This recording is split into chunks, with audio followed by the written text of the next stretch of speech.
اللہ رب العزت نے فرمایا وَإِذْ وَعَدْنَا مُوسَىٰ 40 لَيْلَةً ثُمَّ اتَّخَذْتُمُ الْعِجْلَ مِن بَعْدِهِ وَأَنْتُمْ ظَالِمُونَ۔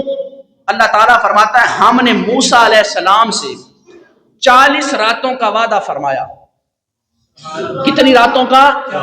سارے بولو کتنی راتوں کا؟ 40 راتوں کا۔ اللہ فرماتا ہے کہ ہم نے موسیٰ علیہ السلام سے 40 راتوں کا وعدہ کیا۔ وہ وعدہ کیا تھا؟ وہ وعدہ تھا کہ اے موسیٰ 40 دن کوہ طور پر آؤ۔ کتنے دن؟ 40 دن کوہ طور پر آؤ، آ کے رہو، عبادت کرو۔ تو جاتے وقت واپسی میں اللہ فرماتا ہے موسیٰ تجھے تورات جیسی عظیم کتاب سے نواز دوں گا۔ 40 دن آؤ، آ کر طور میں رہو، عبادت کرو، یاد الہی کے اندر مشغول ہو جاؤ، اور 40 دن کے بعد جب واپس آؤ گے تو تجھے ایک کتاب سے نوازوں گا جسے تورات کہتے ہیں۔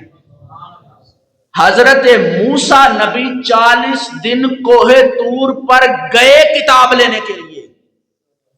جو 40 دن تک کوہ طور پر کتاب لینے جائے اسے موسیٰ نبی کہتے ہیں۔ اور جو مکے میں ہو تو قرآن چل کر مکے میں آئے، جو مدینے میں ہو تو قرآن پیچھے مدینے میں آ جائے، جو حجرے کے اندر ہو تو قرآن حجرے کے اندر آ جائے، جو جنگوں کے اندر ہو تو قرآن جنگوں کے اندر آ جائے، جو میدان کے اندر ہو تو قرآن میدان کے اندر آ جائے، جو حضور اپنی الفاظ مطہرات کے اندر ہو تو اللہ الفاظ مطہرات کے پاس قرآن نازل فرما دے۔ اور جو قرآن کے علاوہ تورات جیسی کتاب لینے کوہ طور پر جائے اسے موسیٰ نبی کہتے ہیں۔ اللہ کا قرآن جس کے پیچھے چل کر آئے اسے خاتم النبیین کہتے ہیں۔